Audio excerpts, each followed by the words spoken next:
ስለ ክርስቶስ ቤተክርስቲያን አታስተምርም ብለሻል አይደል? አዎ አላስተማረችኝም። የራሴን ነው መናገር የምችለው። አታስተምርም ቤተክርስቲያን ወይን ያልኩት እኔ። አዎ እኔ አታስተምርም ማለት ሰዓት አላስተማረችም። አባታችሁ ነው የሚለውን ጸሎት የት ነው የተማርሽው? በኦርቶዶክስ ቤተክርስቲያን ግን ጭማሪ ያለው መጽሐፍ ቅዱስ ላይ ያለው ብቻ ችግር የለውም። አባታችሁ ነው የሚለውን ጸሎት ለመጀመሪያ የተማርሽው የት ነው? የት ተምሬያለሁ? በኦርቶዶክስ ቤተክርስቲያን። በኦርቶዶክስ ቤተክርስቲያን አባታችሁ ነው የሚለው ጸሎት ውስጥ ምን ምንድን መልእክቶች አሉ? በሰማያት የምትኖር ስምህ ይቀደስ፣ መንግስትህ ትምጣ። በዩ እያልኩሽ ሳይሆን ምን ምን መልእክቶችን ተማርሽበት? ያው ወደ ፈተና እንዳያገባን፣ ኃጢአታችን ይቅር እንደምንል ይቅር በለን፣ ኃጢአተኞችን የበደሉን ይቅር እንደምንል በደላችንን ይቅር በለን የሚል አለበት። ይሄን ጸሎት ከየት አመጣችሁ? ቤተክርስቲያን አባታችሁ ነው የሚለውን ጸሎት ከመጽሐፍ ቅዱስ ላይ ግን ጨምራበታለች። ገና ቆይ እሱ ጋር እመጣለሁ። ጽዮን እባክሽ፣ እኔ በጣም እኮ ከባድ ነው። እሺ ከመጽሐፍ ቅዱስ ላይ ግን ስለ አባታችን አላስተማረችንም። አባታችን ነው የሚለውን ጸሎት እንድናነበንብ ተነገረን እንጂ ኢቭን ተተንትኖ አልተማርንም። አንዴ እናሳጥረው ብዬ ነው። አንዴ ክርስቶስም ተንትኖ አላስተማርም። እንደዛ አድርጎ ነው ያስቀመጠው። ራሱን ነው መልሳ የምትጸልየው። ክርስቶስ ለምሳሌ አባታችን ነው ሲባል እኮ ይሄ ነው። በሰማይ የምትኖር ሲባል ይሄ ነው። መንግስት እንተ ሲባል ይሄ ነው ብሎ ተንትኖታል ጽዮን። እሱ ጸሎት አስተምረን አሉት። ጸሎት አስተማራቸው። ተንትኖታል ነው ያልኩት እኔ። ተንትኖታል መጽሐፍ ቅዱስ ላይ አልተጻፈልንም። በቃ ስለዚህ ጽዮን ፌር ሁኚ ፕሊዝ። በቃ ማለት በጣም ባላንስ ዳልሽ። መጽሐፍ ቅዱሱ ያለውን ያስቀመጠችው ያስተማረችሽ መልሳ። በጣም ጥሩ። እሺ እመቤታችን የሚለው ጸሎት ጭማሬ ነው አልሽኝ አይደል? አዎ መጽሐፍ ቅዱስ ላይ የለም። ኦኬ እመቤታችን የሚለው ጸሎት ጭማሪ ነው ያልሽበት ምክንያት ከምን አንጻር ነው? የአባታችን ሆይ የሚያበቃበት ቦታ አላቆመችም፣ ቀጥላለች። አረታይ አባታችን ሆይ ሲያልቅም ብለው ነው የሚያልቀው። ኃይል ያንተ ናትና ክብር ምስጋና፣ ከዛስ ለዘላለሙ አሜን። አለቀ አይደለ? አባታችን ሆይ ለዘላለሙ አሜን ከተባለ አልቋል አይደል? በዚህ በመጽሐፉ ላይ ያለው አዎ። ምንድነው በእናትህ እኔ አልገባኝም። አሁን ምን ያላወቅሽውን ነገር እየነገርኩሽ ነው። አዲስ ሆኖብሽ ነው። ሰው አባታችን ነው የሚለው ጸሎት ለዘላለሙ አሜን ከተባለ በኋላ አለቀ አይደል? አዎ። ከዛ በኋላ የእመቤታችን የሚመጣው ሰላምታ ነው። ሰላምታ ማለትም ማለት ነው ሲጀምር ራሱ በመልአኩ በቅዱስ ገብርኤል ሰላምታ ነው የሚለው አይሹ። ሰላምታ የምናቀርበው ማለት ነው ድንግል ማርያም ትውልድ ሁሉ ብፅዕት ይሉኛል ስላለች ያን ብፅዕናዋን ለትውልድ ሁሉ እንናገራለን። እኛ የድንግል ማርያም ብፅዕና የምንናገርበት የምናስተምርበት ክፍላችን ነው ይሄ ማለት ነው። ኦኬ። ምክንያቱም ድንግል ማርያም ብላለች ትውልድ ሁሉ ብፅዕት ይሉኛል። ባይዘው ይሄን የተማርነው ይሄን ራሱ የሰላምታ ቃል የተማርነው ከቅዱስ ገብርኤል ነው። ቅዱስ ገብርኤል ደግሞ ከማን መጣው? ከሰማይ ተልኮ። የሉቃስ ወንጌል ምዕራፍ 1 ላይ ይኸው መልአኩም ወደ እርሷ ገብቶ ደስ ይበልሽ ጸጋን የሞላብሽ ሆይ ጌታ ከአንቺ ጋር ነው፣ አንቺ ከሴቶች መካከል የተባረክሽ ነሽ አላት። እሹ ለምሳሌ ልክ ለዘላለሙ አሜን። እመቤታችን ቅድስት ድንግል ማርያም ሆይ በመልአኩ በቅዱስ ገብርኤል ሰላምታ ሰላም እንልሻለን። እሹ በማን ነው እያልን ያለ ነው? በመልአኩ በቅዱስ ገብርኤል ሰላምታ። የመልአኩን የቅዱስ ገብርኤል ሰላምታ ምሳሌ አርአያ አድርገን ይህን ሰላምታ እናቀርብልሻለን። ኦኬ። ደስ ይበልሽ ጸጋን የሞላብሽ ሆይ ጌታ ከአንቺ ጋራ ነው፣ አንቺ ከሴቶች መካከል የተባረክሽ ነሽ አላት። እርሷን ባየችው ጊዜ ከንግግሩ በጣም ደነገጠችና ይህ እንዴት ያለ ሰላምታ ነው ብላ አሰበች። መልአኩም እንዲህ አላት፣ ማርያም ሆይ በእግዚአብሔር ፊት ጸጋን አግኝተሻልና አትፍሪ። እነሆ ጸንሻለሽ፣ ወንድ ልጅን ትወልጃለሽ፣ ስሙንም ኢየሱስ ትዪዋለሽ። እመቤታችን የሚለው በዛ ክፍል ውስጥ ጸሎት ብዙ ጥቅም አለው። አንደኛው ጥቅሙ ከእግዚአብሔር ጋር ለስላሴ የሚቀርበው የአምልኮ ጸሎት ነው። ኦኬ። ጸሎት ደግሞ ያው ደግሞ ማስተማሪያ ነው። ኦኬ፣ ማስተማሪያ ነው። ስለዚህ የድንግል ማርያምን ንጽህና፣ ድንግል ማርያም የተመረጠች እናት እንደሆነች መልአኩ ተልኮ ለድንግል ማርያም ያቀረበውን ምስጋና፣ መልአኩ ከእግዚአብሔር ተልኮ ለድንግል ማርያም ያቀረበውን ያን የምስራቹን ዛሬም እኛ ያን እንመሰክራለን። ምክንያቱም ድንግል ማርያም ትውልድ ሁሉ ብጽዕት ይሉኛል ብላለች አይደለ? ሲሆን ብጽዕት ማለት ማለት ነው። ብጽዕት ማለት ማለት ነው ብፁዕ ናት፣ የተባረከች ናት። ኦኬ። ስለዚህ ብጽዕት ትያታለሽ አንቺ? አዎ በደንብ ብጽዕት ትያታለሽ። አዎ የተባረከች በአደባባይ ብጽዕት። በየትምህርቱ ላይ ድንግል ማርያም እኮ ብጽዕት ናሽ ብለሽ ትመሰክሪያለሽ? ዋይ ናት? ለምን አልመሰክርም? ብጽዕት መስክረሽ ነች። ታውቂያለሽ? አይ ለምሳሌ አሁን ቲክታክ ላይ እንደዚህ ፕሮግራም ስታደርጉት ስትሰባሰቡ ድንግል ማርያም እኮ ብጽዕት ናት፣ ስለ ድንግል ማርያም ብጽዕና ልንገራችሁ ብለሽ ታውቂያለሽ? ለብቻው ለይቼ ብዬ አላቅም። ድንግል ማርያም እኮ ለብቻ ለይተው ነው ራሷን ብጽዕት ይሉኛል ያለችው። ብጽዕት መሆኗን አምናለሁ፣ አውቃለሁ፣ እናገራለሁ። ግን አይ ይሉኛል ብላለች፣ ይመሰክራሉ እያለች ነው ትውልዱ ሁሉ። ያው ይኸው እኔም እመሰክራለሁ ከጠየቀኝ፣ አዎ ድንግል ማርያም አልመሰክርም እኮ የጌታ አልሽኝ፣ ብጽዕት ናት። ብቻዋን አልመሰክርላትም አልሽ። ወይ ጣጣ! ምን ብዬ አሁን ለምሳሌ ጸሎት ለእግዚአብሔር የሚቀርብ አምልኮ ነው አልክ። ከጸሎቱ ጋር እያይዛችሁ ይሄንን ሰላምታ እናቀርባለን። ሰላምታ ይባላል። ያ እና የአምልኮ ነው ማለት ነው። እንደውም ሰላምታ ማለት አምልኮ ነው። ሰላምታ ብቻ አይደለም፣ አማልጅንም አለው፣ ጸልይልንም አለው። እሱ ታዲያ አምልኮ ነው እንዴ? አምልኮ እኮ አይደለም፣ እሱ እኮ ልመና ነው። ምን እያለን እኛ በምናምናለን መሰለሽ? ልመና ለእግዚአብሔር ቅዱሳን ብቻ ነው የሚቀርበው። አይ ለቅዱሳንም እንዲለምኑ እንዲጸልዩ እንጠይቃለን እኛ። እሺ ጥሩ ጠይቁ። አይ ጥሩ ጠይቁ ሲሆን መጽሐፍ ቅዱስ ያለው ላሳይሽ እንጂ እኔ ወደ ቅዱሳን አልጸልይም፣ አልጠይቅም። መጽሐፍ ቅዱስ ካለስ ጸልዩ አይልም፣ ጠይቁ አይልም። ቅዱሳንን ጸሎትን የምትሰማ የስጋ ለባሽን ሁሉ ጸሎት የምትሰማ ተብሎ የተጻፈለት እግዚአብሔር ነው። ካለስ ባሳይሽ አትቀበውም? ካለን እኔ ወደ ቅዱሳን አልጸልይም። ለቅዱሳን እጸልያለሁ፣ ግን ወደ ቅዱሳን አልጸልይም እኮ። ካለ ባሳይሽ ነው ያልኩት። አትቀበይም? ቢኖርም እስኪ አሳየኝ። ትምህርት አይደል? ሁሉን አላውቅም። ሁሉን አታውቂም። የአንቺ እንትን ነሽ አይደል? አይ ቲንክ ጴንጤቆስታል ነሽ አይደል? አዎ ነኝ። ሉተሪያ አይደለሽም? አይደለሁም። የሉተሪያንን ትምህርት ትቀበያለሽ? ስለ መላእክት ያላቸውን ትምህርት ብዙም አላውቀውም። መላእክት ይጸልዩልናል፣ ቅዱሳን ስለኛ ይጸልዩልናል ብለው እንደሚያምኑ ታምኛለሽ? ታውቂያለሽ እሱን ትምህርት? ይቅርታ አይ ብዙም አላውቅም። ጠለቅ ብዬ ስለነሱ ስለማላውቅ እነ መካነ ኢየሱስ ማለታቸው እነ መካነ ኢየሱስ መላእክት ስለኛ ይጸልያሉ። ከመካነ ኢየሱስ ጋር ህብረት አደርጋለሁ፣ ግን ይህንን ትምህርታቸውን አላውቅም። በአቅም ላልቀበል እችላለሁ። እንደ መጽሐፍ ቅዱስ ከሆነ እቀበላለሁ፣ ከመጽሐፍ ቅዱስ ውጭ ከሆነ አልቀበልም። እነሱ ኬት አምጥተው ነው ታዲያ ይጸልዩልናል የሚሉት ይለምኑናል የሚሉት? እነሱን ብጠይቃቸው አይሻልም? የእምነት መግለጫቸውን አሳይሻለሁ። አንቺን ጠይቂያቸው። እኔማ ህብረት አላረግም ከነሱ ጋር። አንቺ ህብረት ስለምታደረጊ ስትሄጂ ጠይቂያቸው፣ አሳይሻለሁ የእምነት መጽሐፋቸው። በልዩነት ላይ ብዙም ትኩረት የለንም። ዋናው በክርስቶስ ኢየሱስ አምኖ መንፈስ ቅዱስን የተቀበለ ጋር ህብረት እናደርጋለን። ኦርቶዶክስም እንደዛ ከሆነች ህይወት ያለበት ትምህርት ካስተማረች ህብረት እናደርጋለን። እኛ ጋር እንደዛ የለም። እኔ አላረግም ከአንቺ ጋር ህብረት፣ ምክንያቱም እንደዚህ መመሳሰል የሚባል ነገር የለም። በክርስትና ትምህርት እውነት አንዲት ናት። የጠጣ ነው መንፈስ ስለሆነ ምክንያቱም መንፈስ ቅዱስ ደግሞ ልዩ ልዩ ትምህርት አያስተምርም፣ አንድ ትምህርት ነው የሚያስተምረው። አንቺ ጋር ልዩ ልዩ ትምህርት ይዛችሁ በልዩነታችን እንዋደድ ነው። እንደዚህ አይነት ሐዋርያትም አላስተማሩም፣ እንደዚህ አይነት መንፈስ ቅዱስም የለም። እሱ የእናንተ ችግር ነው። እኔ እሱ ላይ ምንም በቤተሰብ ጉዳይ አልገባም።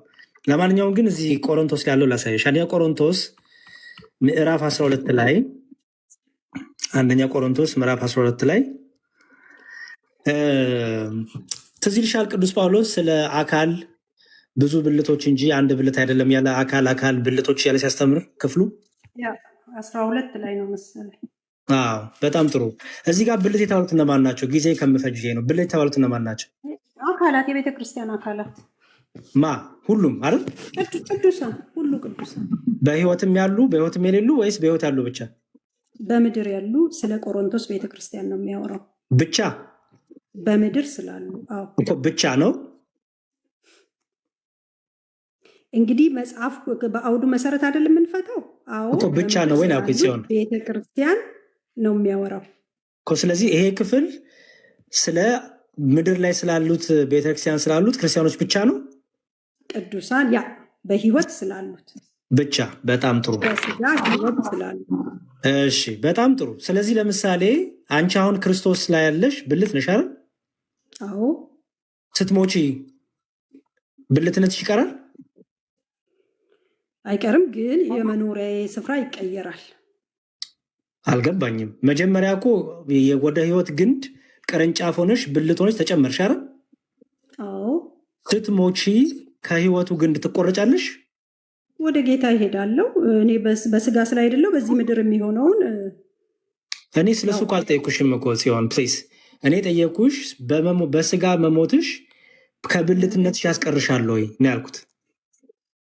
በዚህ በምድር ባለችው አካል ልሆን አልችልም። ኧረ እባክሽ ስለ ክርስቶስ ላይ ያለሽ ብልት ነሽ እኮ ተስማማን። እሱን አይደል? ያው በክርስቶስ የተቀበልኩት ህይወት ለዘላለም ከኔ ጋር አለ፣ ለዘላለም እኖራለሁ። ስለዚህ በስጋ መሞትሽ ከክርስቶስ አካል ብልት ከመሆን አያስወጣሽ። በምድር ላይ ካለችው ያስወጣኛል። የለውም እኮ በስጋ ስለ የክርስቶስ አካል ላይ ብልት ተገጠመ ሲባል ምን ማለት ነው ይመስልሻል? እንዴት ነው የምትረጂው? ለምሳሌ ይኸው እዚህ ጋር ይኸው አካል ሁሉ አንድ ቢሆን መስማቱ የሌለበት ተገኛል እና አሁን ግን እግዚአብሔር እንደወደደ ብልቶች እያንዳንዳቸውን በአካል አድርጓል። ሁሉም አንድ ብልት ቢሆንስ አካል ወዴት በሆነ። ዳሩ ግን አሁን ብልቶች ብዙዎች ናቸው፣ አካል ግን አንድ ነው። ዓይን እጅን አታስፈልገኝም ልትል አትችልም አለና እናንተም የክርስቶስ አካል ናችሁ፣ እያንዳንዳችሁን ብልቶች ናችሁ ይላል። ይሄ ብልትነት በስጋ ብልትነት ስለ አካልነት ነው የሚያወራው። የስጋን ብልቶች ምሳሌ አድርጎ ነው የሚያወራው። እሱማ ገባኝ ጽዮን፣ እሱን እኮ ተግባብተናል። እነዚህ ምሳሌ በጆሮ በእግርና የተመሰሉት በክርስቶስ ላይ ያሉት ብልቶች ናቸው አይደለ? ወይም ክርስቲያኖች አይደል? በጣም ጥሩ። አሁን ይህ ጥያቄ አስተዊ። ለምሳሌ አንቺ ብልት ነኝ ያልሽኝ አይደለ? አካሉ ላይ ያለሽ አንቺ። በጣም ጥሩ። በስጋ ስትሞቺ አካሉ ላይ ብልት መሆንሽ ይቀራል ወይስ አይቀርም?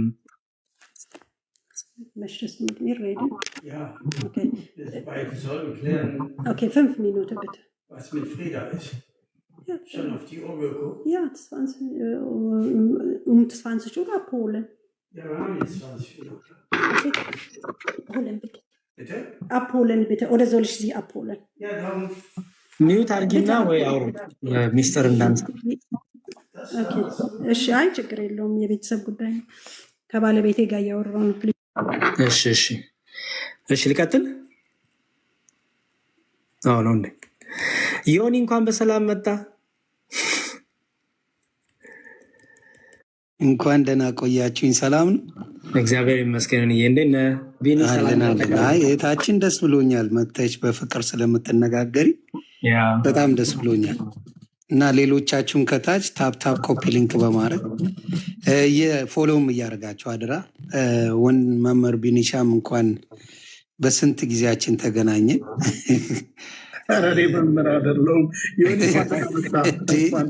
መምህር አይደለሁም እዛ ፓስተር ሆነ እዚህ መምህር አይደለሁም። አይከብድም? እዚህ ከባድ ነው መምህር ለመሆን ብሎ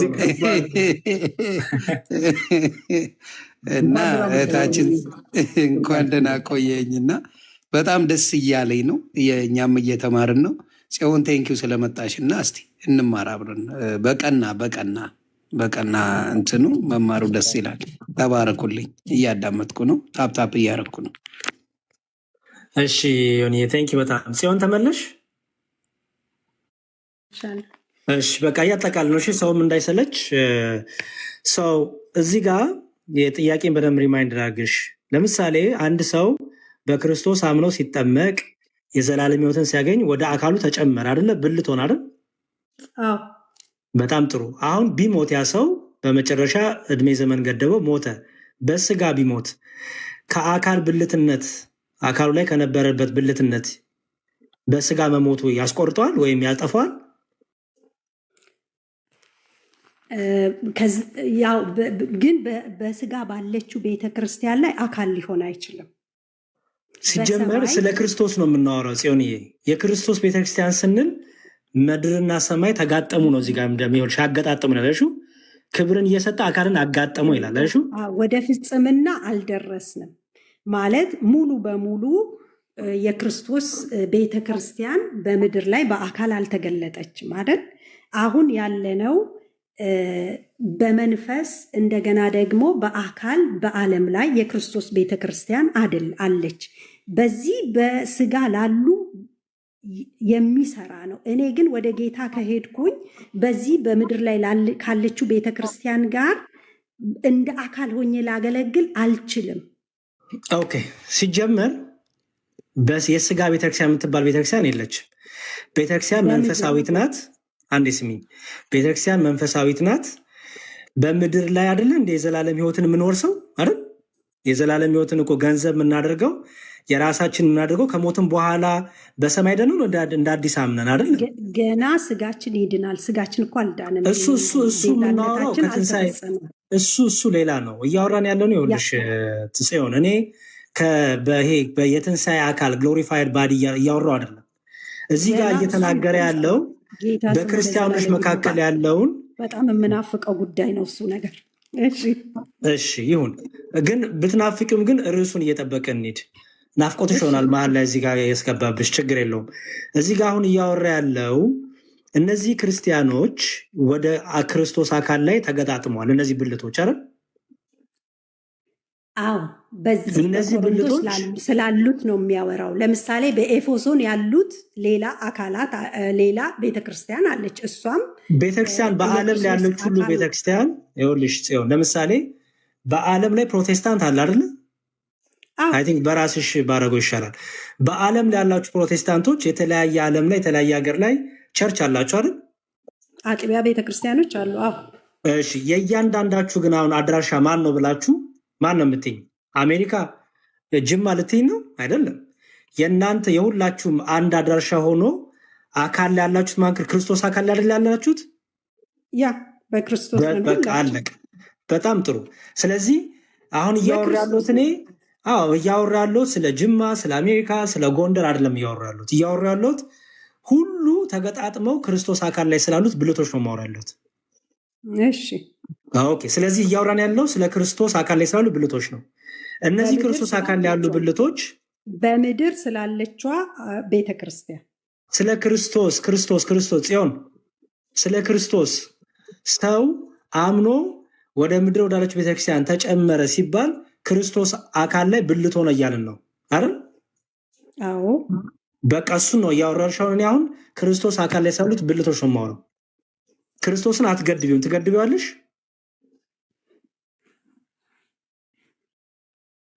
ምን ማለት ነው ትገድቢዋለሽ? ምድራዊ ሰማያዊ እያልሽ ትከፋፊዋለሽ ክርስቶስን። ቤተክርስቲያኑ በምድር ላይ አለች። የክርስቶስ ቤተክርስቲያን በምድር ላይ አለች። በምድር ላይ ያሉ ደግሞ ብልቶች በቤተክርስቲያኑ ላይ የሚሰሩ አሉ። እዚህ ጋር ቤተክርስቲያን የተባለችው ወደ ጌታ የሄዱ አሉ። እነሱ በሰማይ ናቸው። ስለዚህ እነሱን እዚህ ጋር አምጥታ አትጨምር ልልህ ፈልጌ ነው። ኦኬ፣ ችግሩ እኮ መሰለሽ እንዲህ ልትይ ነው ብለሽ ውስጥሽ እያሰበ ስለሆነ እያዳመጥሽኝም አይደለም። እሱን ተይውና ፕሊዝ ሆነስት።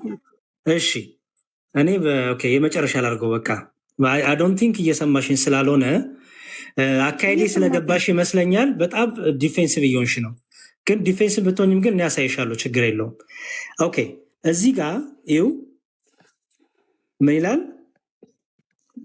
ይኸው እዚህ ጋር እናንተም የክርስቶስ አካል ናችሁ፣ እያንዳንዳችሁን ብልቶች ናችሁ። እዚህ ጋር ክርስቶስ አለ አይደል? እናንተ ሲል እነማንን ነው? ሁሉንም፣ የቆሮንቶስን በይው ሁሉንም። ምክንያቱም ክርስቶስ ላይ የሚጨመሩት ሁሉ አድሬስ አለው እኮ አድሬስ እያደረገ ያለው ማህበረሰብ አለ። ኧረ እባክሽ ያዳመጥሽኝ። ክርስቶስ ላይ ያሉ ሁሉ እናንተ ነው የሚለው። ክርስቶስ ላይ አንቺ ክርስቶስ ያደለሽም አንቺ ክርስቶስ ያደለሽም። ግን ይሄ አድሬስ እያደረገ ያለው እናንተ እያላቸው ደብዳቤ ጥያቄ ጠይቀው መልስ እየሰጣቸው ነው በነገርህ ላይ። ስለዚህ ቆሟል። ይሄ ከጻፈ በኋላ የክርስቶስ አካል እያወራላቸው ያሉ በአካል ስላሉ በምድር ስላሉ ያዳመጠችኝ አይደለም። የክርስቶስ አካል ሲባል ምድርና ሰማይ እያሸመካፊው በሰማይም ቅዱሳን ስላሉ ማለት ነው። እኔ እሱን አልጠየር በስማ የክርስቶስ አካል ሲባል ምድርና ሰማይ ያለሽ መካፊ ወይ እዚህ ጋር እናንተ እያላቸው ነው። እኔ ስለ እነሱ ብቻ ለምጠየቁሽ የነሱ አካል ናችሁ። ክርስቶስ በጣም ጥሩ። አሁን መታሽን የክርስቶስ እነዚህ ሰዎች ምን ላይ ነው ያሉት? በክርስቶስ ላይ ነው ያሉት። በጣም አንቺ ምን ላይ ነው ያለሽው? በክርስቶስ ላይ ነው ያለሁት። እኔ ምን ላይ ነው ያለሁት? አንተ ነው የምታውቀው። እንግዲህ ከሆን ካላቅም ይቅርታ። መዝሙረ በጌታ በኢየሱስ አምነ ከሆነ በክርስቶስ ላይ ነው። ይሁን ችግር የለውም። እንደዛ ይሁን። እሺ ለማንኛውም እነ ቅዱስ ጳውሎስ ማን ላይ ነው ያሉት? በክርስቶስ። ክርስቲያኖች ሁሉ በክርስቶስ ያመኑት ማን ላይ ነው ያሉት? በክርስቶስ። በጣም ጥሩ። እሺ አንድን ብልት ቢሰቃይ ከጳውሎስ ጋር አሁን ህብረት አላደርግም። ለምሳሌ ምናሽ አሁን ከጳውሎስ ጋር ልገናኝ አልችልም። አሁን በዚህ እኔ ሆኜ ጳውሎስ ክርስቶስ ላይ ነው ያለው ወይስ አይደለም? ነው። አንቺ ማን ላይ ነው ያለሽው? ክርስቶስ ላይ ነው። ስለዚህ ሁለታችሁ የምትገናኙት አድራሻችሁ ማን ላይ ነው? ክርስቶስ ላይ ነው። ግን እኔና ጳውሎስ ልናወራ አንችልም። እኔና ኤርሚያስ ግን ልናወራ እንችላለን በምድር ስላለ። እሱማ የጴንጤ ትምህርት ነው። የጴንጤ ትምህርት ልክ እንደ ምድራዊ ኔትወርክ እና ዋይፋይ ይፈልጋል፣ ኮኔክሽን ይፈልጋል። የምናወራው ግን ስለ መንፈሳዊ ህይወት ነው፣ ስለ መንፈሳዊ ዓለም ነው የምናወራው። እሱ ላሳይሽ ነው። እኔ አሁን ስለ ይሄ እንደ ምድራዊ እንደምታስቡት እንደ ዋይፋይ እንደ ብሉቱዝ አይደለም። እናንተ አሁን ከምድር ጋር አረጋችሁት። ልክ እንደ ብሉቱዝ እንደ ዋይፋይ ሆነ ኮኔክሽን የምትፈልጉት። እኛ ግን የምናወራው ስለ መንፈሳዊው ዓለም ነው የምናወራው። ኦኬ፣ እስቲ እዚህ ጋር አንድ ነገር ላሳይሽ። ከአካልም ብልቶች ያልከበሩ ሆነ ይመስሉን በሚበዛ ክብር እናለብሳቸዋለን። እዚህ ጋር ክብር ያላቸውና ያልከበሩ ብልቶች ሁለት አሉ አይደለ? ማን ናቸው እነዚህ የከበሩ ብልቶች? ለምሳሌ ስለ አካል ነው አይደል የጠየቀኝ? የከበሩ ብልቶች እነማን ናቸው? ሁለቱም ያልከበረውም የከበረውም አካሉ ላይ ያሉ ብልቶች ናቸው። ለምሳሌ ልብ አለ፣ የከበረ ብልት ነው። ልብህ በአካል ላይ ነው አይደል እየነገርከኝ? በስጋ አካል ላይ ስላሉ ብልቶች እናውራ መጀመሪያ። አረ አይደለም፣ ስለሱ አይደለም እንዴ። ቅዱስ ጳውሎስ እየተናገረ ያለው እኮ በምሳሌ ነው እንጂ እኮ ባዮሎጂ እያስተማረን አይደለም። እኔ የጠቅሻሉት እዚህ ጋር ይህን ክፍል ነው። ቁጥር 23 ላይ ነኝ። ጽዮን ፕሊስ። ከአካልም ብልቶች ያልከበሩ እና ክብር ያላቸው ነው ብልቶች። እነዚህ ያልከበሩ ሆነው በደንብ እኮ ላሳይሽ ነው። ያልከበሩና የከበሩ ብልቶች አሉ፣ ሁለት ብልቶች አይደል? ያልከበሩና የከበሩ ሳይሆን ያልከበሩ ሆነው። እስኪ አንብበው በትክክል። ኦኬ። ከአካልም ብልቶች ያልከበሩ አረ እያነበብኩኝ ነው። ኧረ ተይ። ከአካልም ብልቶች ያልከበሩ ሆነው የሚመስሉን በሚበዛ ክብር እናለብሳቸዋለን። በምናፍርባቸውን ብልቶቻችን ክብር ይጨመርላቸዋል። ክብር ያላቸው ብልቶቻችን ግን ያስፈልጋቸውም ይላል። ስለዚህ የከበሩና ያልከበሩ ብልቶች አሉ አይደል? ስለ አካል ብልት ነው የሚያወራው። አዎ ንገረኝ፣ እነማን ናቸው? አንቺን የጠየቁሽ እኮ ነው። መንፈሳዊውን ነው ወይስ ስጋዊውን ነው የምጠይቀኝ? አሁን እሱ ምሳሌ ያደረገው ወይስ እዚህ ጋር ስለ ስጋዊ አካል ነው የሚያወራው? እዚህ ጋር በሚበዛ ክብር እናለብሳቸዋለን የሚለው ክብር እናለብሳቸዋለን የሚለው ስለ ጆሮ እና ስለ እግር ነው። አዎ፣ ግን ምሳሌነቱ መንፈሳዊ ነው በነገርህ ላይ። እሺ፣ ስለ ምሳሌው ንገሪኝ በቃ። እሺ፣ ያልከበሩ ብልቶች እነማን ናቸው? የሚመስሉ ነው የሚለው፣ ያልከበሩ አይላቸውም። የሚመስሉ ነው የሚለው። እሺ፣ እነማን ናቸው? ጥሩ፣ በአንቺ ሄድልሽ። እነማን ናቸው? ያልከበሩ የሚመስሉ ትናንሽ ናቸው በሰውነታችን ውስጥ አሉ። ለምሳሌ እኮ እነማን ናቸው? የማይታዩ ግን በብዙ ለምሳሌ ነገርኩ። ልብ፣ የተለያዩ የአካላት ክፍል አሉ በውስጣችን። ስለ ጨጓራ፣ ስለ ኩላሊት፣ ስለ ጣፊያ ነው የሚያወራው ይሄ።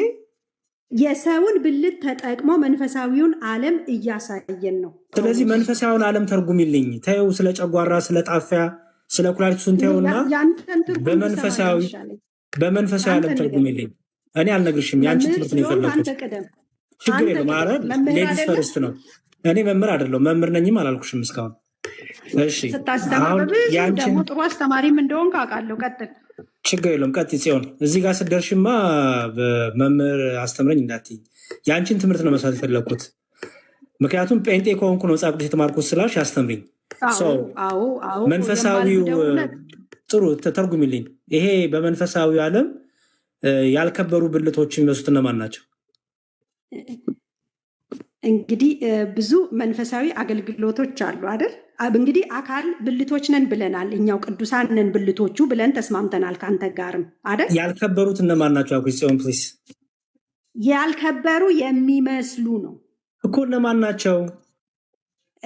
ለምሳሌ የጸሎት አገልግሎት የሚያገለግሉ ያልከበሩ የሚመስሉ ያልከበሩ አይልም። ያልከበሩ የሚመስሉ ማለት የሚመስሉ ማለት ወንድም ችግር የለውም። የሚመስሉ ማለት ነው። ያልከበሩ የሚመስሉ ያልከበሩ ሆነው የሚመስሉ ምን ማለት ነው?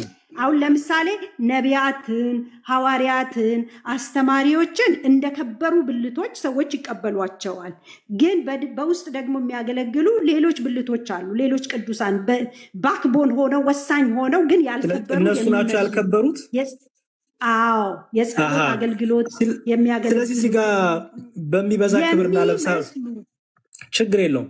በሚበዛ ክብር እናለብሳቸዋለን። ማናቸው ክብር የሚያለብሷቸው?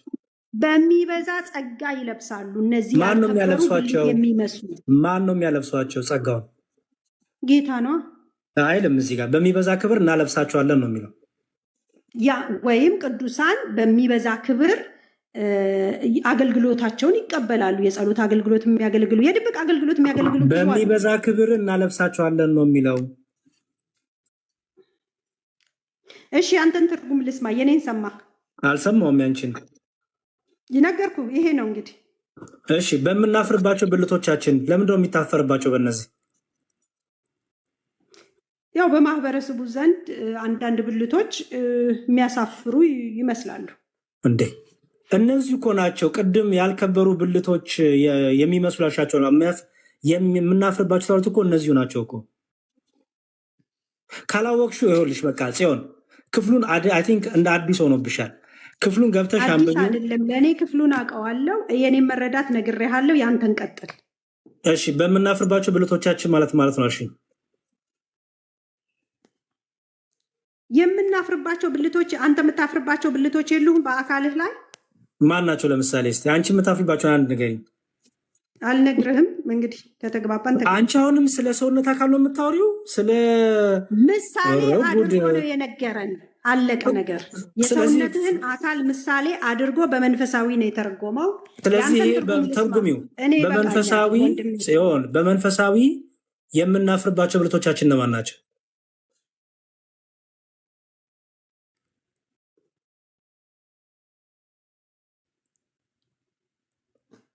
ይሄው ነው ያው በአገልግሎት ውስጥ ያሉት ናቸው።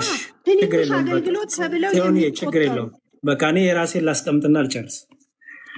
በቃ ሚውት አድርገሽ በቃ ከዚህ በኋላም አንቀጥልም ከኔ ጋር ችግር የለውም። እሺ ክርስቲያኖች በደንብ አስተውሉ። ይሄ ክፍል የሚያወራው እንግዲህ በአካል እየመሰለ ቅዱስ ጳውሎስ ፍቹን ደግሞ ታች አስቀምጦልናል። ፍቹ ምንድን ነው አለን? ይኸው እዚህ ጋር ፍቹ ማን ነው አለ? ይኸው ከታች ዳሩ ግን አሁን ብልቶች ብዙዎች ናቸው፣ አካል ግን አንድ ነው። ዓይን እጅን አታስፈልገኝ ልትለው አልችልም፣ ወይም ራስ ደግሞ እግሮችን አታስፈልገኝ ላቸው አይችልም አለና፣ ነገር ግን ደካሞች የሚመስሉ የአካል ብልቶች ይልቁንም የሚያስፈልጉ ናቸው። ከአካልም ብልቶች ያልከበሩ ሆነ የሚመስሉን በሚበዛ ክብር እናለብሳቸዋለን። በምናፍርባቸውም ብልቶቻችን ክብር ይጨመርላቸዋል። ክብር ያላቸው ብልቶቻችን ግን ያስፈልጋቸውም። ነገር ግን ብልቶች እርስ በእርሳቸው በትክክል ይተሳሰቡ ዘንድ እንጂ ምኖች ብልቶች ምን እርስ በእርሳቸው ምን እንዲያደርጉ እንዲተሳሰቡ። እንዲተሳሰቡ ማለት ኩላሊት ለጨጓራ ያስባል እየተባለ ነው። ጣፊያ ለቆሽት ያስባል ነው። ምንድነው ደግሞ ጉበት ለልብ ያስባል እየተባለ ነው። ኖ እንደዛ አይደለም እንዴ፣ እንደዛ አይደለም። ከዛ ምን አለ? በአካል መለያየት እንዳይሆን ለጎደሎ ብልት የሚበልጥ ክብር እየሰጠ እግዚአብሔር አካልን አገጣጠመው። አንድ ብልት ቢሰቃይ ብልቶች ሁሉ ከእርሱ ጋር ይሰቃያሉ። አንድ ብልትን ቢከብር ብልቶች ሁሉ ከእርሱ ጋር ደስ ይላቸዋል። ፍቹ ምንድን ነው? እናንተም አለ ይኸው እናንተም የክርስቶስ አካል ናችሁ፣ እያንዳንዳችሁም ብልቶች ናችሁ። ቅዱስ ጳውሎስ በእጅ በእግር በጆሮ እየመሰለ ያመጣው ማንን ነው? ክርስቲያኖችን ነው። ብልቶች ብሎ እዚህ ጋር የዘረዘራቸው በክርስቶስ ላይ እነዚህ ብልቶች አድራሻቸው ማን ነው? ክርስቶስ። መገኛቸው ማን ነው? ክርስቶስ። ግንስ የከበሩ እና ያልከበሩ የተባሉት በምናፍርባቸው የተባሉት ናቸው። እነዚህ ያልከበሩትን የከበሩት ያግዟቸዋል። ይኸው ክብር ያላቸው ብልቶቻችን ግን ይህ አያስፈልጋቸውም። የትኛው? በእነዚህ በምናፍርባቸው ብልቶቻችን ያልከበሩ የሚያስፈልጋቸውን እገዛ እነዚህ አያስፈልጋቸውም ማለት። ምክንያቱም ይህ ያለው የቱን ነው? በሚበዛ ክብር መታገዝን እነዚህ አይፈልጉም። ምክንያቱም በምን ያሉ ናቸው? በክብር ያሉ ናቸው። በክብር ያሉ ናቸው። ነገር ግን ይላል ነገር ግን ምን ያደርጋሉ? እርስ በርስ ይተሳሰባሉ። ብርቱ ደካማውን ያግዛል። ለምን? ወደሚበዛ ክብር እንዲመጣ። የበረታው የደከመውን ያግዘዋል። ለምን? ወደሚበዛ ክብር እንዲመጣ። ለምን ይላል? በአካል መካከል መለያየት እንዳይኖር ለጎደለው ብልት የሚበልጥ ክብር እየሰጠ እግዚአብሔር ምን አደረገ ይላል? አካልን አገጣጠመው። ስለዚህ አንድ ብልት ቢሰቃይ ብልቶች ሁሉ አብረው ከእሱ ጋር ይሰቃያሉ። ምክንያቱም ክርስቶስ ላይ ያሉ አካሎች ስለሆኑ፣ ለምሳሌ ዮኒ ቢደክም ቢኒ ቢደክም የከበሩት ሁሉ እነ ቢኒን ያግዛሉ ማለት ነው። እነ እኔን ያግዛሉ፣ ዮኒን ያግዛሉ ማለት የከበሩት። ለምን? በብልቶች መካከል ምን የለም? መለያየት የለም። ክርስቶስ አንድ አድርጎ አድራሻቸው ሆናል፣ አገጣጥሟቸዋልና። ስለዚህ አንድ ብልት ቢሰቃይ ብልቶች ሁሉ ከእርሱ ጋር ይሰቃያሉ። ለምን የሚሰቃዩት? ወደሚበዛ ክብር ለማምጣት ይሰቃያሉ ማለት ከእሱ ጋር አብሮ ኃጢአት ይሰራሉ ማለት ነው? አይደለም፣ ያግዙታል ነው። አንድ ብልትን ቢከብር ብልቶች ሁሉ ከእርሱ ጋር ይላቸዋል፣ ደስ ይላቸዋል። ይኸው በዛ በደከመው ብልት መክበር እነዚያ የከበሩት ብልቶች ሁሉም ይላሉ ደስ ይሰኛሉ። ለምን ደስ የሚሰኙት? ምን ስለሆነ? ወደ ክብር ስለመጣ። ምን ስለሆነ? ንስሐ ስለገባ። ምን ስለሆነ? ወደ ጾሙ፣ ወደ ጸሎቱ፣ ወደ መንፈሳዊው ተጋድሎ ስለተመለሰ። ምን ስለሆነ? ከክርስቶስ ጋር ያለውን አታችመንት ስላጠነከረ ብልቶች ሁሉ ደስ ይላቸዋል። እናንተ ምንድናችሁ? አሁን የክርስቶስ አካል ናችሁ፣ እያንዳንዳችሁ ምንድናችሁ? ብልቶች ናችሁ አለ ማለት ነው። ስለዚህ መንፈሳዊው ዓለም እንደሚባለው ወንድሞቻችን ፕሮቴስታንቶች እንደሚያስቡት የሆነ ግድግዳ የሚወስነው የሆነ ኔትወርክ የሚወስነው ዋይፋይ የሚፈልግ ግሊች የሚያደርግ ሎድ የሚያደርግ ብሉቱዝ ኮኔክሽን ይፈልግ አይደለም። መንፈሳዊ ዓለም አድራሻችን ክርስቶስ ኢየሱስ ይባላል። ክርስቶስ ኢየሱስ ላይ በሩጫ ያሉትም ክርስቶስ አካል ላይ ናቸው አድራሻቸው። በሩጫቸውን ጨርሰው ደግሞ በክብር ደግሞ ያሉት ደግሞ እነ ቅዱስ ጳውሎስም ሌሎችም ክርስቶስ ላይ ያሉት አድራሻቸው። ስለዚህ የከበሩት የደከሙትን ያስባሉ። ለዚህ ነው ሉቃስ ወንጌል ምዕራፍ 15 ላይ እንዲህ የሚል ቃል አለ። አንዴ ጽዮን እኔ አሁን አንቺን አልጠይቅም፣ ምክንያቱም በጣም ሞክሬ ጠይቄሽ ተወኝ፣ እኔን ያንተን ትምህርት ነገር ይምለሽኛል። በቃ እኔ እኮ ቅድም እድል ሰጠሁሽ። በቃ አንዴ ልጨርስ። የአንቺን ትምህርት አንቺ ታስተምሪያለሽ፣ ችግር የለውም። ቅድም እድል ሰጥቼ ደጋግሜ ስጠይቅሽ ተወኝ ብለሽኛ ትቼሻለሁ። የሉቃስ ወንጌል ምዕራፍ 15 ላይ እንዲህ ይላል። ይሁት እንዲሁ ንስሐ ከማያስፈልጋቸው ከ99 ጻድቃን ይልቅ ንስሐ በሚገባ በአንድ ኃጢአተኛ በሰማይ ደስታ ይሆናል። አንድ ሰው ንስሐ ሲገባ በሰማይ ደስታ የሚሆነው፣ በሰማይ እንግዲህ ማን ነው የሚኖረው? መላእክት አሉ፣ ቅዱሳን አሉ። እታች እንዲሁም ይኸው በመላእክት ፊት ደስታ ይሆናል ይላል። በምድር ላይ ንስሐ እንደገባ በሰማይ ላሉት ማን ነገራቸው? በምን አወቁ? አንድ ሰው በምድር ላይ ንስሐ ሲገባ በመላእክቱ ዘንድ ደስታ የሚሆነው ለምንድን ነው? ማን ነገራቸው? እያንዳንዱ እየተመላለሰ ዛሬ እኮ ያሬድ ንስሐ ገባ፣ ቢኒ እኮ ንስሐ ገባ እያለ የሚመላለስ መልአክ አለ? በምን አወቁ? በሰማይ እንዴት ደስታ ይሆናል? በምድር ላይ ያሉ በስጋ ያሉ እኛ በሩጫ ያለን ንስሐ ስንገባ በሰማይ ደስታ የሚሆነው ምን አይነት ኮኔክሽን ቢኖር ነው? ብሉቱዝ፣ ዋይፋይ፣ ፋይበር ኦፕቲክስ ነው? ምን አይነት ኮኔክሽን ቢኖር ነው በምድር ላይ ስለሚደረገው ነገር በሰማይ ደስታ የሚሆኑ ለዛውም ንስሐ ቅድም የደከሙት ብልቶች ወደ ክብር ቢመጡ ምን ይደረጋል ብሏል። እነዛ በእነሱ ማል ደስታ ይሆናል ብሏል። ደግሞ ብልቶች ደግሞ ቢሰቃዩ የከበሩት ደግሞ ያግዟቸዋል ተብሏል። ስለዚህ በምንድን ነው ታዲያ ቢባል ይኸው ንስሐ ሲገባ በሰማይ ያሉት ቅዱሳኑ ደስታ ያደርጋሉ። ለማ በምድር ላለው በምድርም እንዘምራለን በሰማይም ዝማሬ አለ ማለት ነው። የሰማዩ በምድር አለ የምድሩ በሰማይ አለ ማለት ነው። ይሄ ኮኔክሽን በመጣ ይባል ኢየሱስ ክርስቶስ ስለሆነ አድራሻችን። ኦኬ አንድ ሰው ንስሐ ባይገባስ በሰማይ ዝማሬ ይሆናል? ኮሽ በቃ ንስሐ አልገባም በቃ እንኳን ጠፋ እንኳን በቃ ከዘላለም ሕይወት ጠፋ ይባላል በሰማይ አይሉም። ንስሐ ስንገባ ከዘመሩ ከተደሰቱ እግዚአብሔርን ካመሰገኑ ንስሐ ባለመግባታችን ደግሞ ያዝናሉ ማለት ነው። ካዘኑስ ይጸልዩልናል። ለማመስገን የቆሙ በእግዚአብሔር ፊት ስንደክም ደግሞ ስለ ደካሙ ብልቶች ደግሞ የከበሩት ይጸልያሉ። ይኸው ይሄ የእግዚአብሔር ቃል ነው። መጠቀም አለመጠቀም የእናንተ ፋንታ ነው። እኛ ኦርቶዶክሳውያን ክርስቲያኖች ግን በክርስቶስ ላይ ባሉት ብልቶች በከበሩት ብልቶች ያልከበሩት ብልቶች ደግሞ ክብር እንደሚጨመርላቸው እናምናለን። አድራሻችን ኢየሱስ ክርስቶስ ይባላል። በሔዋንም በሩጫ ያሉትም በስጋ ያሉትም አድራሻቸው ክርስቶስ ነው። ሩጫቸውን ጨርሶ የክርስቶስ ምርጦች ውዶችም አድራሻቸው ክርስቶስ ኢየሱስ ነው። ስለዚህ በብልቶች መካከል ደግሞ ምን የለም? መለያየት የለም። አንዱ አንዱን ያስበው እንጂ ይላል እግዚአብሔር ቃል። አመሰግናለሁ። ቢኒ የረጅም ሰዓትን ይወስጃለሁ። አመሰግናለሁ በጣም ጽዮንንም አመሰግናለሁ።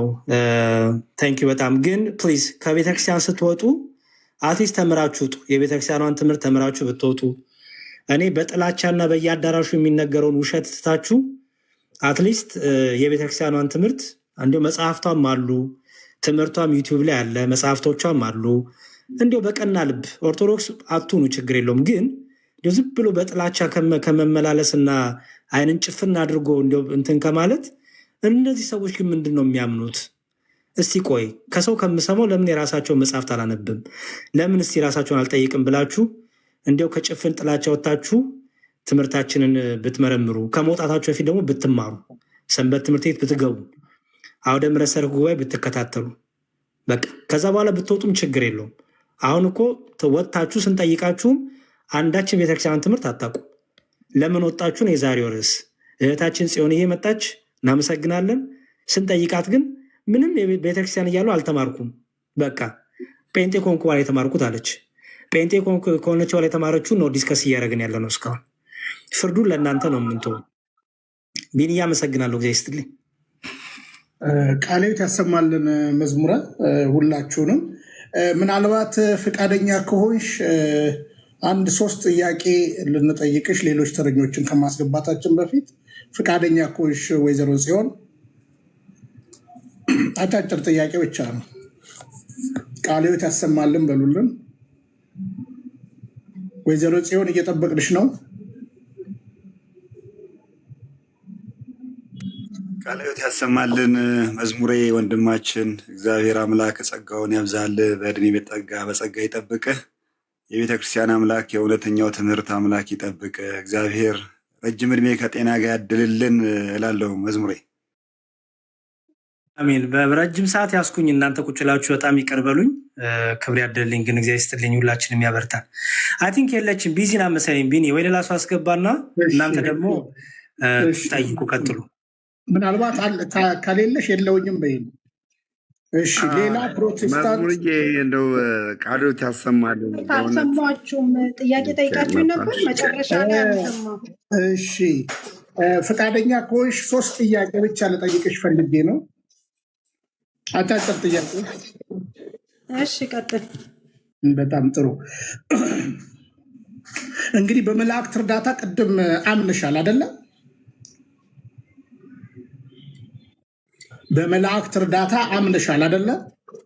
አዎ መላእክት ይረዳሉ፣ ግን ጸልያሉ፣ ለሰው ጸልያሉ ብዬ አላምንም። እሺ እንግዲህ ጌታችንና መድኃኒታችን ኢየሱስ ክርስቶስ እኔ የሕያዋን እንጂ የሙታን አምላክ አይደለሁም ብሏል አይደለ?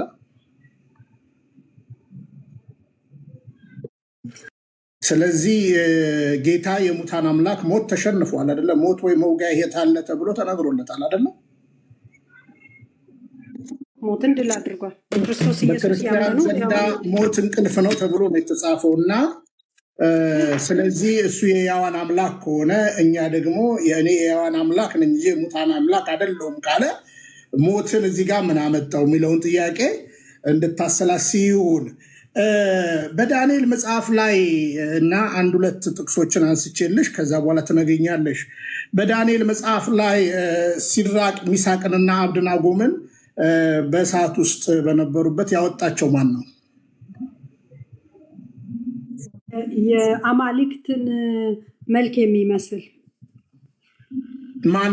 ማን ነው? ስሙ አልተጠቀሰም።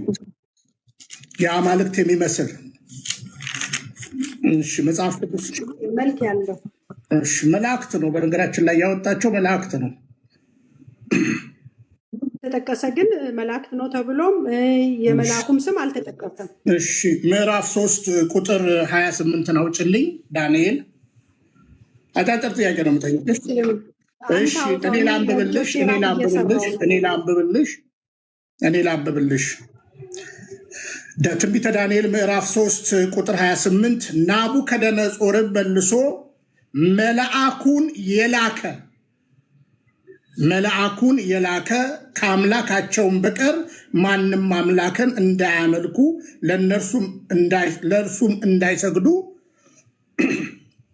ስለዚህ ይኸው ቃል በቃል መልአኩን የላከ ይላል። ስለዚህ መልአኩ ነው። የለም ላልሽው መልአኩ ነው። መላእክት እሺ፣ ቆይ አንዴ ወንድም፣ ከዛ በፊት 4 ሰዎች ሲመላለሱ ያለበትን ክፍል አንብብልን። የሰው ልጅ የሚመስል ይላል። የሰው ልጅ የሚመስል ይላል። እኔ የአማልክት ልጅ ነው የሚለው፣ የሰው ልጅ አይልም። እኔ ራት እየሰማሁ ስለሆነ ማንበብ አልችልም። እሺ፣ የአማልክት ልጅ። እሺ፣ አማልክት የሚለውን ዲፋይን ማለት ትችላለሽ? ቃል አንብብልን ነው ያልኩ። እሺ ላንብብልሽ። እሺ ቢኒዬ በነገራችን ላይ ማለት ነው። በነገራችን ላይ ልጅቷ አንደኛ አሁንም ስራ እየሰራች ነው ከአንተ ጋር ዲስከስ የምታደርገው አታዳመጥህም። ቅድም ራሱ ዲያቆን እንዴት እንዳደረገችው ግልጽ ነው። ስለዚህ ቴንሽን ሆና እስካላዳመጠች ድረስ ከሌላ ሰው ጋር ውይይቱ ቢቀጥል የሚሻለው። እንቀጥላለን፣ ግን ላንብብላት። እሱ አትሰማም። እውነትን ነው የምልህ፣ እኔ አትሰማም። እኔ ከሰማኝ ኖ አሁን እራት እየሰራች ከሰማኝ እንደዛ ነው የሚሻለው። ግድ የለም ከሰማኝ እንደዛ የሚሻለው ከሌላ ሰው ጋር እንቀጥል። ላንብብላት። ይኸው ቁጥር 28 ላይ በዚያን ጊዜ ንጉሱም ናቡከደነጾር ተደነቀ፣ ፈጥኖም ተነሳ፣ አማካሪዎቹንም 3 ሰዎችን አሰረ፣ በእሳት ውስጥም ጥለን አልነበርንምን ብሎ ተናገራቸው። እነርሱም ንጉሥ ሆይ እውነት ነው ብለው ለንጉሱ መለሱለት። እርሱም እነሆ እኔ የተፈቱ በእሳት መካከል የሚመላለሱ 4 ሰዎችን አያለው፣ ምንም አላቆሰላቸውም። የ4ተኛው መልክ የአማልክት ልጅ ይመስላል ብሎ መለሰ። የዚያን ጊዜም ናቡከደነጾር እያለ ይቀጥላል ማለት ነው። ከዛ በኋላ እዚሁ ቁጥር 28 ላይ አሁን ያነበብኩልሽ ከ24 ጀምሬ ነው። 28 ላይ መልአኩን የላከ ይላል። የሰው ልጅ ይኸውልሽ የአማልክት ልጅ የሚለውን መልአኩ ብሎ ይናገራል። ስለዚህ ይኸው መልአኩ እንደሆነ በግልጽ እንነጋገራለን ማለት እዚህ ጋር በነገራችን ላይ ገብርኤል ነው ይላል። መልአኩ ይላል። አሁን ስለ መልአኩ ነው የምናወራልሽ። ቀጥዬ ደግሞ ማመጣልሽ ትላለሽልኛለሽ። መልአኩ ይላል። ይኸው ያዳናቸው መልአኩ ነው። መልአኩ ገብርኤል ነው። አዎ ገብርኤል ነው እኛ እንላለን። ለምን ብትይ በዚህ ቦታ ላይ 2 መላእክት በስም ተጠቅሰዋል። እሱንም ገብርኤል ብቻ አትሉ፣ ሚካኤልም ነው ትላላችሁ። ችግር የለውም። አሁን መላእክት ማስተማር እንደሚችል፣ ጥበብ መስጠት እንደሚችል፣ ማስተዋል መስጠት እንደሚችል ታምኛለሽ? አጫጭር ጥያቄ ነው የምጠይቅሽ። ቢንዬ ግን ቆይ አንዴ፣ ጽዮን አዲሱ መደበኛ ትርጉም ነው የምታነቢው አይደለ? አዲሱ መደበኛ ትርጉም ታዲያ ማብራሪያው ማን ብሎ ነው የፈታው? አሁን ማንበብ ስለማልችል ነው ራት እየሰራሁ ላሳይሽ፣ ችግር የለውም ልክፈትልሽ። ምክንያቱም ከታች ኢየሱስ ነው እያሉ ስለሆነ አዎ፣ ኢየሱስ ነው ብለሽ ነው የምታምኚው አንቺ? የሚለውን ነው ማምነው። ቴዎፋን ብለው ኢየሱስ ነው ብለው ሌላ ነገር እኮ እኮ ነው። አንቺ ኢየሱስ ነው ብለሽ ነው የምታምኚው? አይ መጽሐፉ አይልም ኢየሱስ ነው አይልም። አይ ጥሩ፣ ለታች ላሉት ወገኖች መልሽላቸው ብዬ ነው። እሺ ይኸው ምን ይላል እዚህ ጋር? ይኸው የማብራሪያው የአማልክት ልጅ ናቡከደነጾር እዚህ ላይ የሚናገረው ብዙ አማልክትን እንደሚያመልክ ሰው ሲሆን አራተኛው ያለው ያው እዚህ ጋር ሁሉን በሚችል የእስራኤል አምላክ የተላከ ነው ብሎ በማመን ቁጥር 28 ላይ ያለማመንታት ተቀበለ ይላል። ቁጥር 28 ላይ ደግሞ መልአኩን የላከ ብሎ መልአኩ ላይ የፈታው ማለት ነው። ቅድም ቢኒ ሲነግርሽ አይደል? መጽሐፉ መልአክ ነው የሚለው መልአክ ነው። እሺ ጥሩ። በጣም ጥሩ። ታች ፕሮቴስታንት ወገኖች ኢየሱስ ነው እያሉ ስለሆነ ብዬ ነው እሱን እንድታጣሪ ብዬ ነው። በትንቢተ ዳንኤል ላይ መልአክ ተብሎ የተገለጹ በአጭሩ ልንገርሽ ብዬ ነው። ገብርኤልና ሚካኤል ናቸው አይደለ? በስም ተጠቅሰዋል ገብርኤል እና ሚካኤል። በጣም ጥሩ። ከእግዚአብሔር እየተላኩ ሲመላለሱ የነበሩት ገብርኤልና ሚካኤል ናቸው አይደል?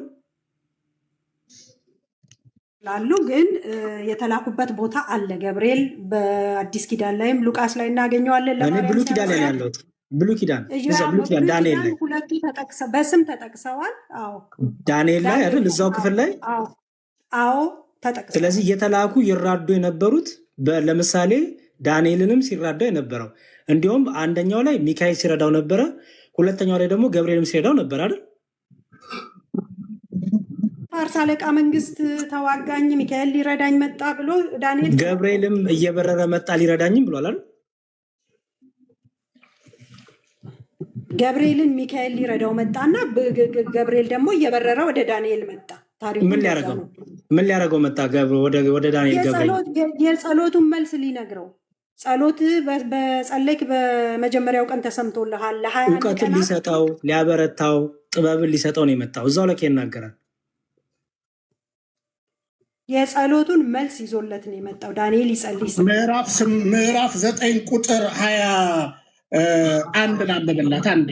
21 እና 22 ይኸው እኔም ገና ስናገር ስጸልይ በኃጢአቴና በሕዝቤም በእስራኤል ኃጢአት ስናዘዝ በአምላኬም በእግዚአብሔር ፊት ስለተቀደሰው ስለ አምላክ የተራራ ስለምን ገናም በጸሎት ስናገር አስቀድሜ በራእይ አይቼው የነበረው ሰው ገብርኤል እነሆ እየበረረ መጣ። ማንን የለመነው ዳንኤል? ኧረ እባክህ ጽዮን፣ ስለ መልአኩ ገብርኤል እንደመጣ ማንን የለመነው አይደለም ጥያቄያችን። ጽዮን ወደ ማን የጸለየው? እባክህ ጽዮን፣ ወደ እኛ ይኸውልሽ ወደ እግዚአብሔር ጸልየን መላእክት ይረዱን ይመጣሉ። በቃ ይሄን እኔም አምናለሁ። አንቺማ አታምኝም እኮ። እሺ ጥሩ ካመሽ እንግዲህ እሱን ለአንቺ እሰጣለሁ። እሺ እየበረረ መጣ፣ በማታ መስዋዕት ጊዜ ዳሰኝ፣ እንዲህም አስተማረኝም ተናገረኝም፣ እንዲህ ማለት ዳንኤል ሆይ ጥበብንና ማስተዋል እንሰጥ ዘንድ አሁን መጥቻለሁ ይላል።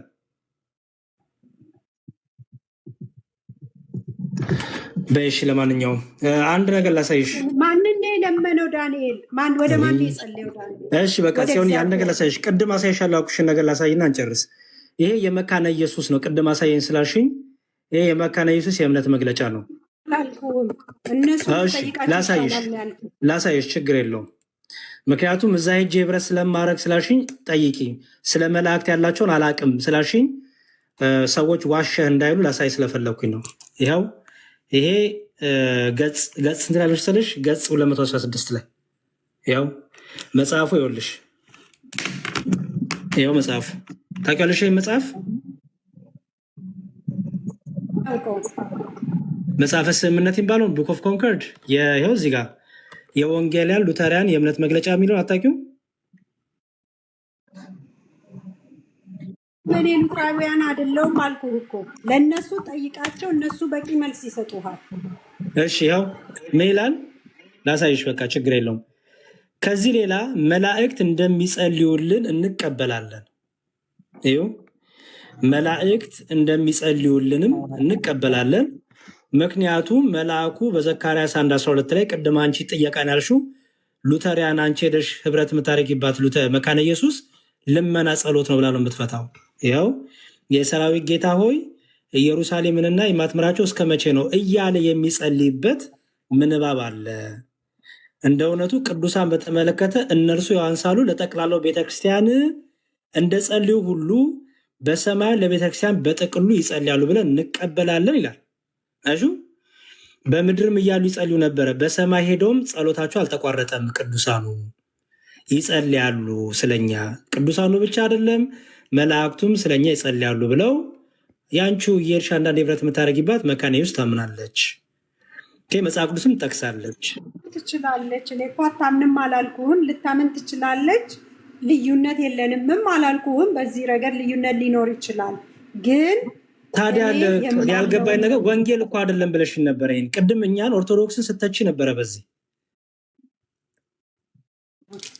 ምን ብለሽ ነው የተቸሽው? ይሄ ትክክል ትምህርት አይደለም ነው። ህይወት የሚገኝበትን ትምህርት ቆይ እኮ ለምሳሌ ይሄ ትምህርት ህይወት አይገኝበትም ብለሽ እኮ ነው የወጣሽው አይደል? ቅዱሳኑ ይጸልያሉ ስለኛ፣ መላእክቱ ስለኛ ይጸልያሉ የሚለው ትምህርት ህይወት የለውም አይደል ብለሽ ወጣሽው?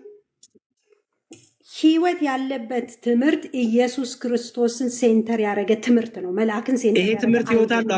አሁን የነገርኩሽ ትምህርት አለው ህይወት አለው ወይስ የለውም? ትምህርት ነው፣ ግን መዳን የሚገኝበት የክርስቶስ ኢየሱስ አዳኝነት ነው ጎልቶና ደምቆ መሰበክ ያለበት። ገባኝ። አሁን ይሄ ትምህርት አሁን የተናገርኩት እግረ መንገዳችንን ልንነጋገር ልንማር እንችላለን በዚህ ጉዳይ ላይ። እኔ አልኩሽን አይደለም ጽዮን፣ ኢየሱስ ነው ጽዮን። ይሄ ትምህርት አሁን የተናገርኩት ህይወት አለው ወይስ የለውም? መላእክት ይጸልያሉ ስለኛ፣ ቅዱሳን ስለኛ ይጸልያሉ፣ ህይወት አለው ወይስ የለውም? እኔ ይጸልዩልኛል ብዬ አላምንም። እኔ ጸልያለሁ፣ መልስ ግን ያመጡልኛል፣ ያበርቱኛል፣ ይራዱኛል። ስለዚህ እኮ እንደዚህ ብሎ የሚያስተምር ሰው ተሳስቷል ወይስ ትክክል ነው?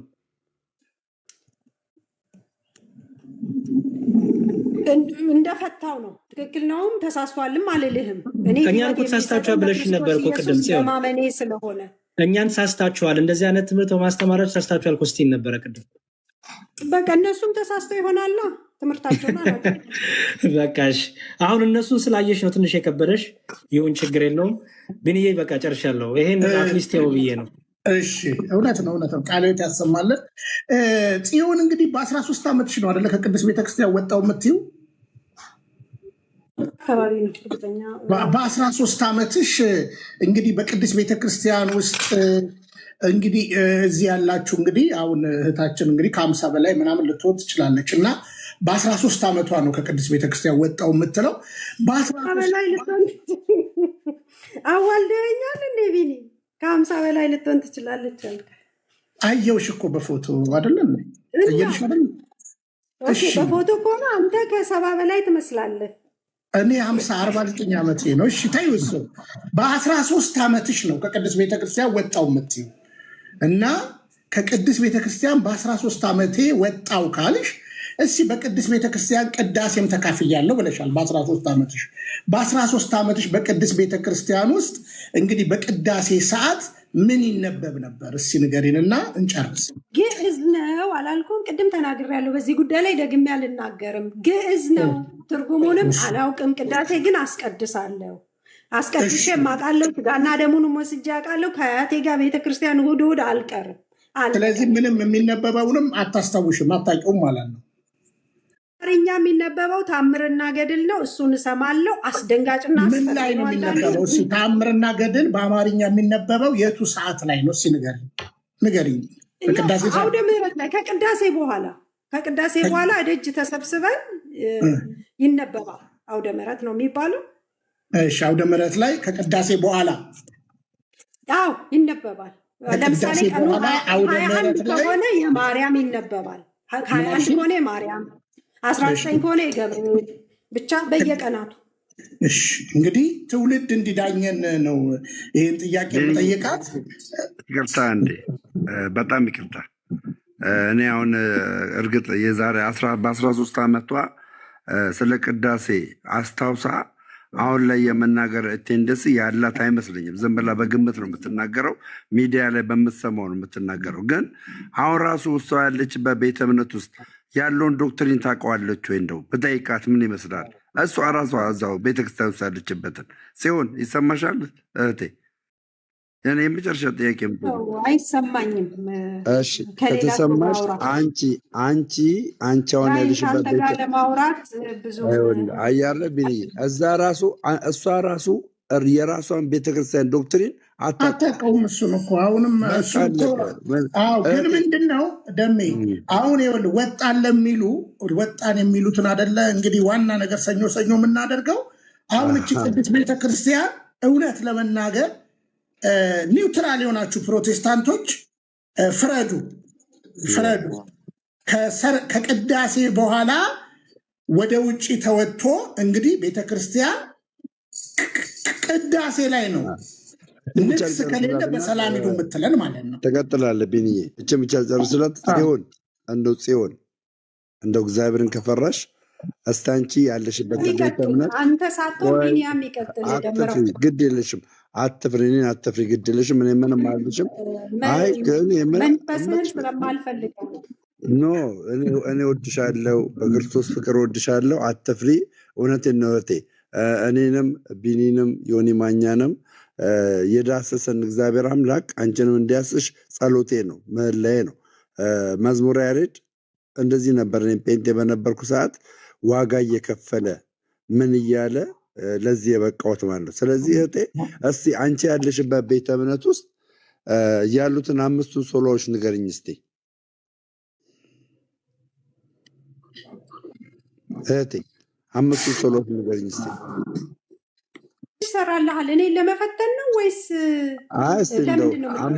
ምንድን ነው የጥያቄ ዓላማ? ምንድን ነው የጥያቄ ዓላማ? አለው ትርጉም አለው? አላዋቂነቴን በአደባባይ ለመግለጥ ነው? ምንድን ነው ዓላማ? አይደለም አላዋቂነት ስለመግለጽ ሳይሆን አዳምጪኛ የኔት ለመግለጽ ሳይሆን እምነት በስሜት የሚመራ ስላልሆነ በስሜት ምክንያቱም መጽሐፍ ቅዱስ አይተሽ ከሆነ ህዝቤ እውቀት ከማጣቱ የተነሳ ጠፍቷል ይላል። ተረድተሽኛል? ስለዚህ በስሜት ከምትመሪ ከጠፉት ውስጥ አንዱ አንተ ነው። ግድ እሺ፣ አዳምጪኝና ከዛ ትቀጥያለሽ። አሁን አንቺ በስሜት ውስጥ ከሆንሽ ያለሽው መዝሙር ያሬድ የሚገርም ትምህርት ነው እያስተማርሽ ያለው፣ የሚገርም ነገር እየነገረሽ ነው ያለው። መዝሙር ያሬድ አንተን ሳልባርክ ማለፍ አልችልም እኮ። አዳምጪኛ የኔ እናት አዳምጪኛ። አሁን እኮ ለአንቺ የሚጠቅም ነገር እየነገርኩሽ ነው እና እነዚህን ነገሮች ግድ የለም ለሌላ ሰው ንገረው ደምረው። ለማንኛውም እወድሻለሁ በጣም እወድሻለሁ፣ አከብርሻለሁ። አንድ ቀን ወደዚህ ቅዱስ ቤተክርስቲያን እንደምትመለሽ ተስፋ አድርጋለሁ። ሰው እንደዚህ እናድርግ። ቢኒዬ ጽዮንዬ፣ በጣም እኔም ደስ ብሎኛል ስላገኘሁሽ። በሌላ ቀን ግን በደንብ እንገናኝ፣ እዚሁ ቤት እንገናኝ። አይ ቲንክ ሰኞ እንደዚህ ፕሮግራም ካለው ቢኒ እኔም አመቸች ብቅልና ምንድነው ኔክስት ታይም የምናደርገው? ይልቅ ከጋበዛችሁኝ አይቀር እኔ ብዙ ሰምቻችኋለሁ። እኔንም እንድትሰሙኝ 1 ደቂቃ ፍቀዱልኝ። እኔ የምርና እውነት በክርስቶስ ኢየሱስ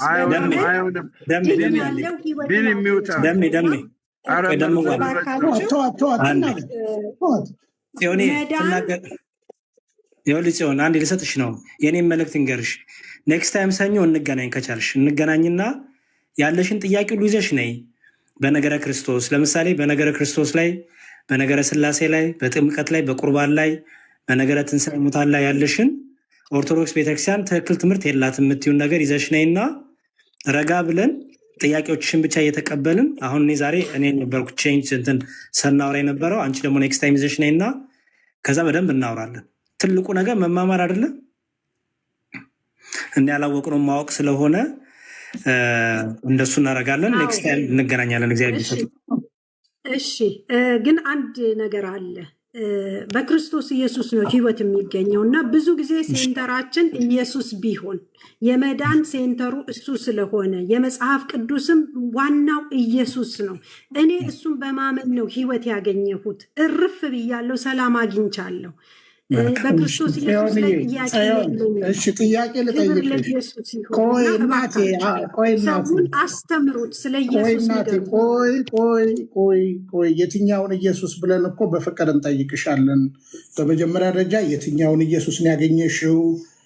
ስለዚህ ቆይ እሺ ቆይ ረጋ በይ እና እንደዛ አይነት ድፍረትም ካለሽ የትኛውን ኢየሱስ የሚለውን እንጠይቅሻለን። በነገራችን ላይ እንግዲህ ፔንቴኮስታል ነኝ ብለሻል።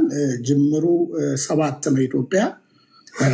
ስለዚህ ከየትኛው ኢየሱስን እንደሆነ ያገኘሽውንም መጠየቅ እንችላለን እና እንዳላገኘሽው ግን እርግጠኛውን የምናገረው ለምሳሌ ጌታ ኢየሱስ ክርስቶስ ለስም አጠራሩ ክብር ምስጋና ይግባው፣ ስጋዬን የበላ ደሜንም የጠጣ የዘላለም ሕይወት ያገኛል፣ ስጋዬ እውነተኛ መብል ደሜም እውነተኛ መጠጥ ነው ይላል።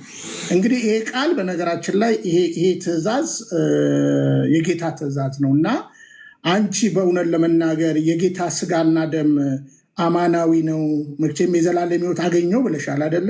ይሄንን በእውነት በምትፈጽም ቤተክርስቲያን ውስጥ እንደሌለሽ ሕሊናሽ ያውቀዋል።